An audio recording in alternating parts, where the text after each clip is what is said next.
በማንኪያ ሰጥቶ በጭልፋ መውሰድ የሚባል አባባል ሰምታችሁ ታውቃላችሁ?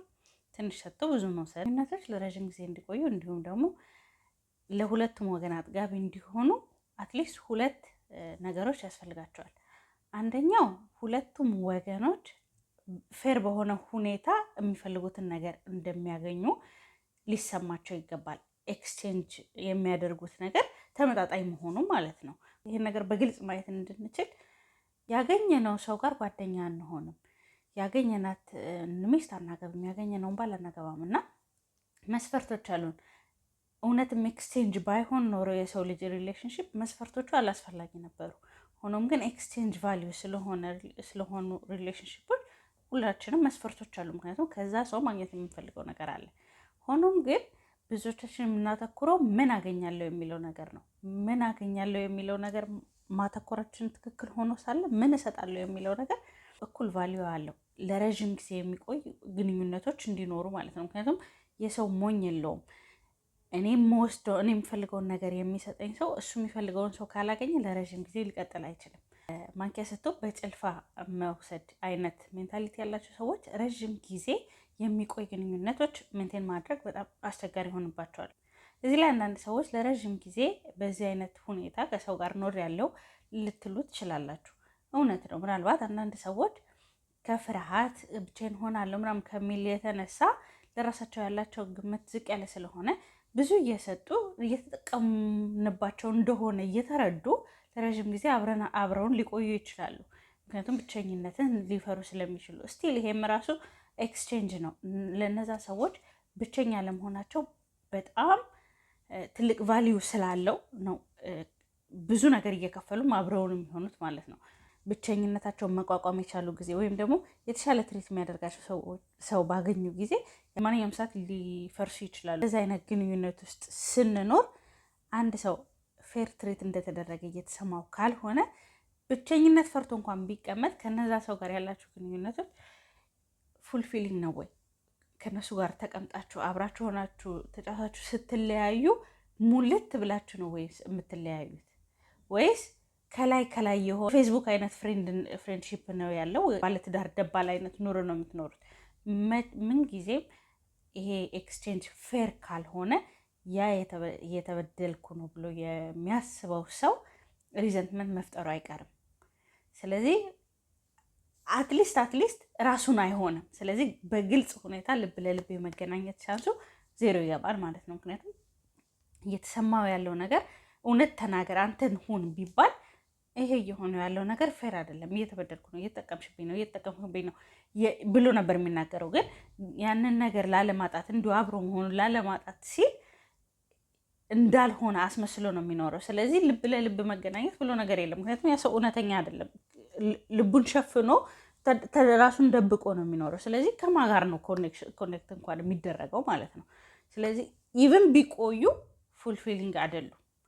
ምናልባት ጥቅማዎችን ልናገኝ እንችላለን፣ ግን ፉልፊሊንግ አይደሉም። ጠቃሚ መሆን አለባቸው ስል አሁን አንዳንድ ሰው ገንዘብ ብቻ ስላለው ጠቃሚ የሚሆን ይመስለዋል። አንዳንድ ሰው ውበት ብቻ ስላለው ጠቃሚ ነኝ ብሎ ያስባል። እነኚህ ነገሮች ቫልዩ ናቸው፣ ግን ብቸኛ ቫልዩ አይደሉም።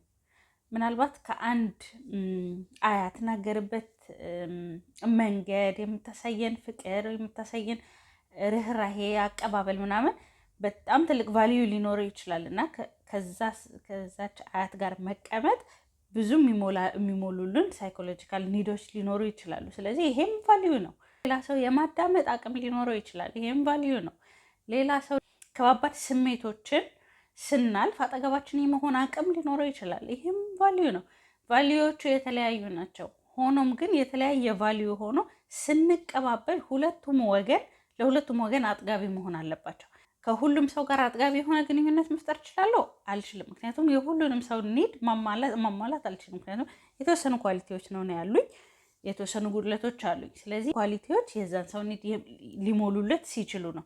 ስለዚህ ከሁሉም ሰው ጋር ኮኔክት አድርገን ለረዥም ጊዜ ልንቀጥል አንችልም። ሌላው ደግሞ ቅድም እንደተናገርኩት አሪፍ የሚጫወቱ ሰዎች ዲፕ የሆነ ኮኔክሽን እና ለረዥም ጊዜ የሆነ ኮኔክሽን መፍጠር አይቻልም። ምክንያቱም በተወሰነ ሌላው ሰው ጅል ነው ብሎ የማሰብ አዝማሚያ ስላለ በማንኪያ ሰጥቼ በጭልፋ ወስዳለሁ በሚል ሜንታሊቲ ስለሚራመዱ ብዙም ሳይቆይ ይሄ የመስጠትና የመቀበሉ ባላንስ ይዛባል። ስለዚህ ዲፕ የሆነና ለረዥም ጊዜ እውነተኛ የሚቀጥል ግንኙነት መፍጠሩ ከእንደዚህ አይነት ሰው ጋር ጭራሽ የማይሆን ነገር ነው የሚሆነው።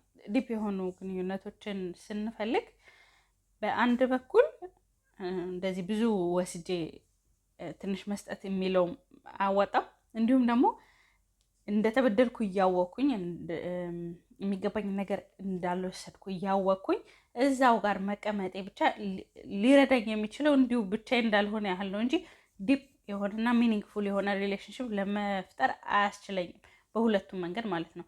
ያን ከሆነ የምችለው ለዛሬ ማለትም ብቻ መሆን በጣም ከባድ ከሆነ ለእኔና ይሁን የምል ከሆነ ኦኬ የሆነ ሌብል ላይ እስከምደርስና ብቸኝነትን መጋፈጥ እስከምችል ድረስ ብቻዬን ኮምፎርታብል መሆን እስከምችል ድረስ ይህንን ነገር እያወቅኩት መቀጠል እችላለሁ።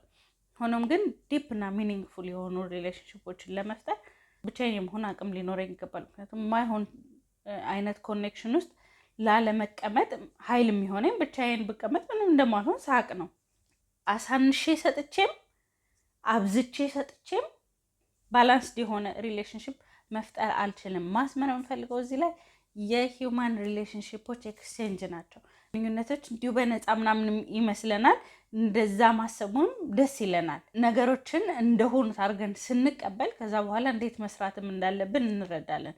ግንኙነቶች ኤክስቼንጅ መሆናቸውን ሳቅ ሊያገለግለኝ ብቻ የሚመጣ ሰው እንደማይኖር እረዳለሁ። ስለዚህ ምን አይነት ቫልዩ ኦፈር ማድረግ እችላለሁ፣ እንዴት አድርጌ ራሴን ኢምፕሩቭ ማድረግ እችላለሁ የሚለው ነገር ላይ መስራት እችላለሁ። ሌላው ደግሞ ግንኙነቶች ኤክስቼንጅ ስለሆኑ ሁሉም ሰው ጋር ኮኔክት ላድርግ ብዬ ግግም አልልም። ምክንያቱም እኔም ኦፈር የማደርገው ቫልዩ ለሁሉም ቫልዩብል ሊሆን አይችልም። የሪሌሽንሽፕን ትክክለኛ ኔቸር መረዳቴ እኔ የማቀርበው ነገር ሌላ ስለሆነ ነው እንጂ እኔ ስለጎደልኩ ነው ማለት እኔ እንቁላል ነው የምሸጠው። እንቁላል ካልፈለገ ያ ሰውና ስጋ ከፈለገ ጎመን ከፈለገ እኔ ስለጎደልኩ ነው። እኔ በእንቁላል ሻጭነቴ እኮ ሰክሰስፉል ነኝ፣ ግን ጎመን የለኝም። ተተሸኬ ጎመን አለመኖሩ ሁሉም አይነት ነገር እኔ ጋር ሊኖር አይችልም። ጎመን የሚፈልግ ጎመን ጋር ይሄዳል፣ እንቁላል የሚፈልግ እንቁላል ጋር ይመጣል። ስለዚህ አነሰሰሪ የሆኑ ፔኖችን አቮይድ ማድረግ እችላለሁ።